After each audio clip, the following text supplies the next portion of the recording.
राजस्थान से कितने लोग हैं?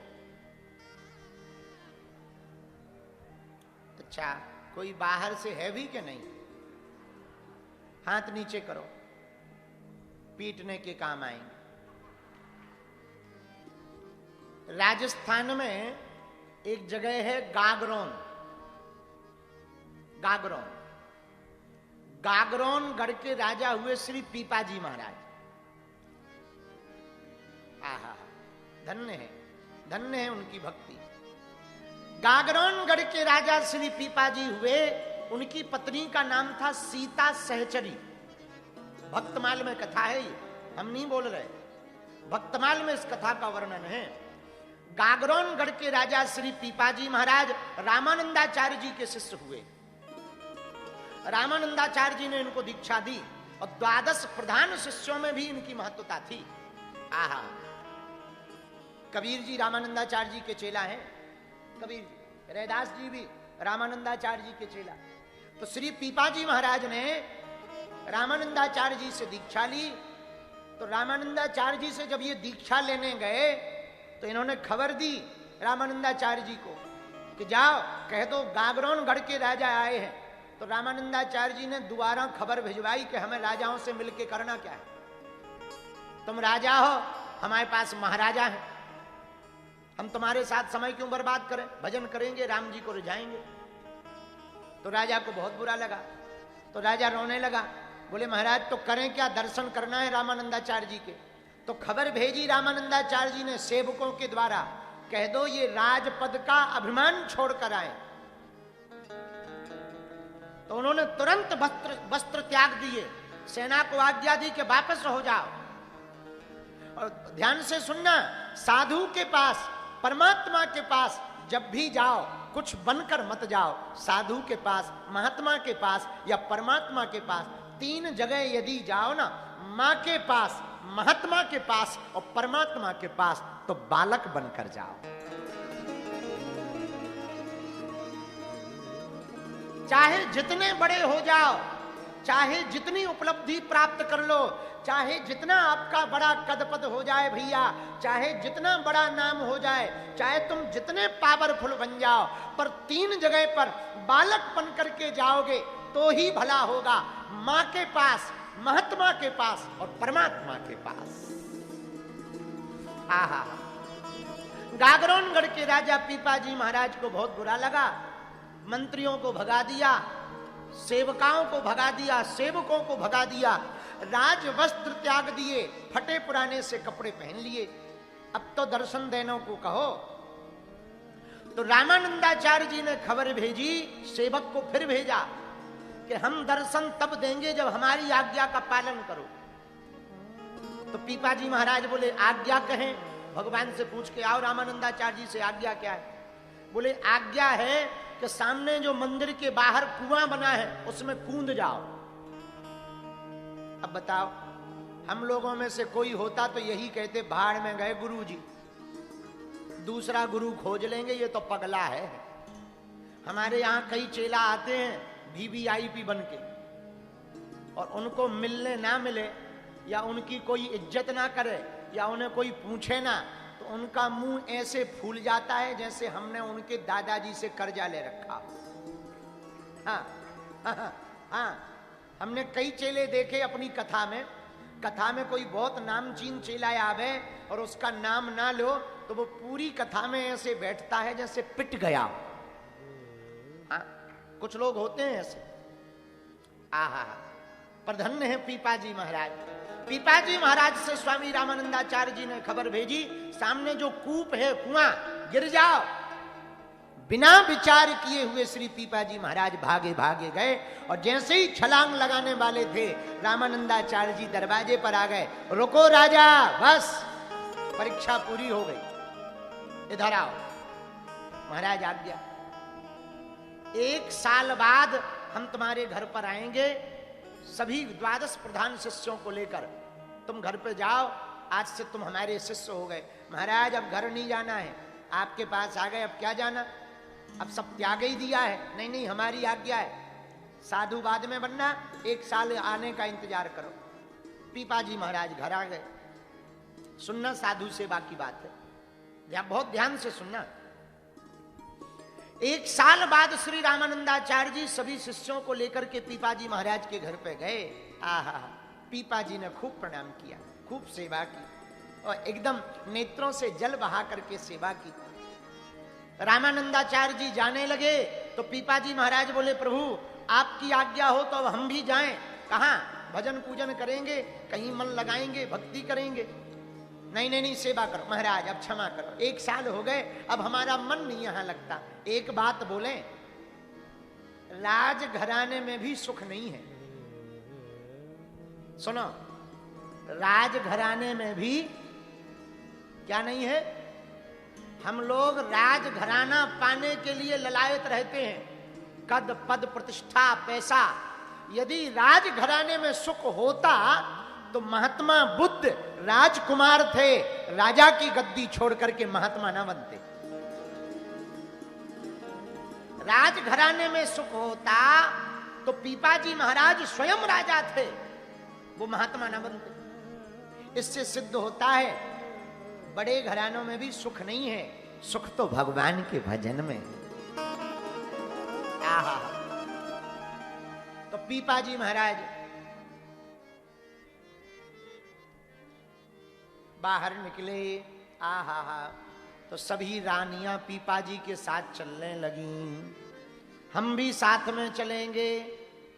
तो पीपाजी बोले, जिसको भी चलना हो चलो, पर एक शर्त है। क्या?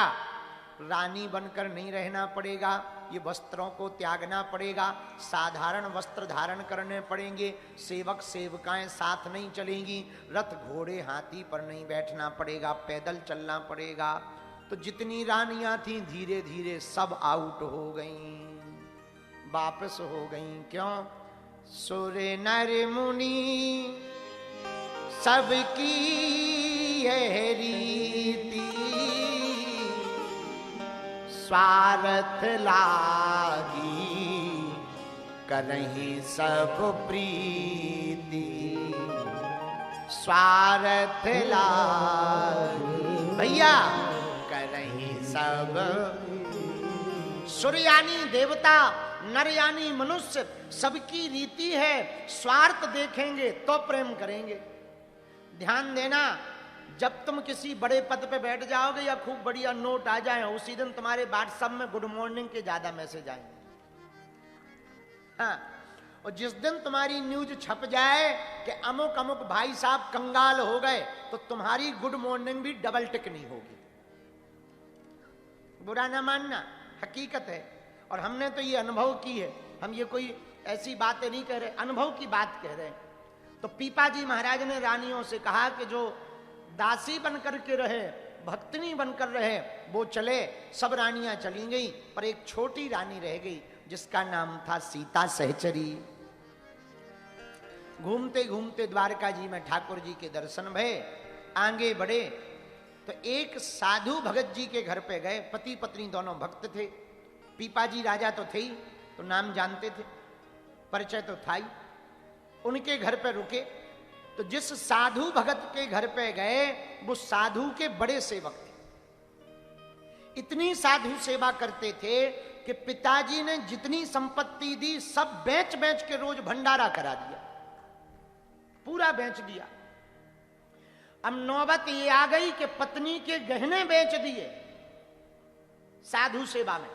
कमाते धमाते कुछ नहीं थे, काम एक ही था, रोज टिक्कर बनाते, महात्माओं को बुलाते, कीर्तन कराते, भंडारा कराते और सो जाते। अब कोई कमाएगा नहीं तो धन रुकेगा थोड़ी। अब पत्नी भी इतनी भक्तनी, कभी पति से कोई प्रश्न नहीं किया। वो जेवर ले गए, ले जाओ महाराज। भंडारा बनाने के बाद दिन भर एक ही काम, वो दिन भर रोटी बनाती, भगत जी दिन भर साधु जिवाते और शाम को सो जाते। जमीन बिक गई, गहने बिक गए, यहां तक कि पहनने के कपड़े बिक गए, बचा कुछ नहीं। अब आ गए पीपाजी महाराज। अब ये बड़े चिंता में हो गए, घर में अन्न का दाना नहीं। पत्नी से उस व्यक्ति ने कहा, देवी पीपाजी महाराज आ गए हैं, घर में अन्न का दाना नहीं है, अब ये संतों को भोजन क्या कराएंगे। पत्नी बोली, महाराज सब कुछ तो बिक गया, उधार ही ले आओ। तो उस भगत जी ने कहा सेठ जी से पहले ही उधारी खूब हो गई है, अब वो हमारी शकल देख के दुकान बंद कर देता है, अब क्या उपाय है? पत्नी बोली एक उपाय है। क्या? हमारे पास कपड़ा तो बचे नहीं है, कपड़ा भी आप ले गए, एक तन पे कपड़ा है, एक ये कपड़ा ले जाओ और हमारे बाल काट लो और बालों को बेच दो, जो कुछ मिले सो सेवा करना। आहा, पत्नी की बात सुनकर के उसकी आंखों में आंसू आ गए, हाथ जोड़कर बोला धन्य है तुम, धन्य धन्य। तो पत्नी से कहा कि यदि तुम्हारे वस्त्र को भी बेच देंगे, बाल को भी काट देंगे, तो तुम बाहर कैसे निकलेगी? अब पत्नी की बात सुनना, साधु सेवा के प्रति समर्पण देखना। पत्नी कहती महाराज आप चिंता ना करो, हम कभी बाहर ही नहीं निकलेंगे, रात को नहा धो करके कोने में बैठे रहे अंधेरे में। आहा, बिल्कुल सत्य घटना बता रहे भक्तमाल जी में पढ़ना आप, राजस्थान की घटना है। आहा, भगत जी ने कैंची तो थी नहीं, पुराना जमाना, तो पहले क्या होते थे, लकड़ी के या पत्थर के धारदार हथियार चलते जिनसे कटिंग होती थी। वो भागा भागा गया, गांव के नाई से एक लोहा का धारदार हथियार ले आया जिससे दाढ़ी छोली जाती है, शेविंग की जाती है। उस हथियार को ला करके अंधेरे में पत्नी के पूरे बाल पकड़े और पूरे बालों को छील लिया। अंधेरा था, दिखाई तो पड़ता नहीं था, तो कभी यहां पर चोट लग गई, कभी यहां पर नोक लग गई, रक्त बहने लगा, खून बहने लगा, पर पत्नी के मुंह से कोई आवाज नहीं निकली। दोनों हाथ बांधकर राम राम राम राम राम राम कहते हुए उसने बालों का मुंडन करा दिया। ये भागा भागा गया दुकान पर, सेठ जी से बोला महाराज हमारे पास कुछ है नहीं, कर्जा हमें आपका बहुत चुकाना, हमारे पास ये एक जोड़ी कपड़ा है, ये कुछ बाल हैं, बड़े बड़े बाल हैं, खिलौना बनाने के काम आ जाएंगे, हमारे छोटे छोटे बाल हैं, वरना हम अपने दे देते। घर पे आज कुछ अतिथि आ गए, आज हमारी लाज बचा लो, आज के बाद हम घर छोड़ के चले जाएंगे तो फिर कोई अतिथि नहीं आएगा, काम चलेगा, पर आज साधु भूखा चला जाएगा तो बड़ा अपराध लगेगा, लोग हम पे कोसेंगे, अब वो भूखे रहेंगे, हमें पाप पड़ेगा, आप कृपा करो थोड़े से चावल दे दो। सेठ साहूकार को दया आ गई, उसने वो कपड़ा और वो बाल खिलौना के लिए रख लिए और ले गए, चावलों को दे दिया। अब भगत जी घर आए तो पीपा जी महाराज को चावल बनवा करके प्रसाद बनाकर अंदर से लेकर आए। तो पीपा जी ने कहा भगत जी तुम्हारी पत्नी दिन में दिख रही थी, अब शाम से दिख नहीं रही। महाराज वो थक गई है, बीमार पड़ गई है, अंदर है, आप प्रसाद पाओ। नहीं नहीं भगत जी, उनको बुलाओ, उनके साथ ही पाएंगे, हम चारों मिलकर पाएंगे। अरे महाराज उन्हें नहीं आ पाना है, आप समय बर्बाद ना करो, आप पा लो।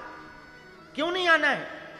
पीपा जी ने अपनी पत्नी सीता सहचरी जी को कहा जाओ, जाकर के भगत जी की पत्नी को लेकर आओ। और जब भगत जी की पत्नी को लेने के लिए गई, खूब रोका भगत जी ने, अंदर गई तो बिचारी कोने में सहमी हुई बैठी। हाथ पकड़ा, क्या बात है, तुम यहाँ कोने में बिना कपड़ों के क्यों बैठी? और ये तुम्हारे बालों को क्या हुआ? तुम्हारे बाल कहाँ गए? ये खून क्यों बह रहा है? अब वो कपड़े को, एक फटा हुआ कपड़ा था, फटा हुआ कपड़ा सिर पर लगाए बैठी थी, ये रक्त क्यों बह रहा है? पूरी बात जब बताई कि आज भोजन नहीं था तो हमने अपने केस काट करके बाल काट कर दिए हैं। पीपा जी महाराज की पत्नी की आंखों से झरझर आंसू बहने लगे। धन्य है साधु सेवा, धन्य है साधु सेवा, धन्य है साधु सेवा। और आप सबको सुनकर प्रसन्नता होगी, ऐसे भगत जी के घर स्वयं ठाकुर जी साधु बनकर के भोजन करने के लिए आए।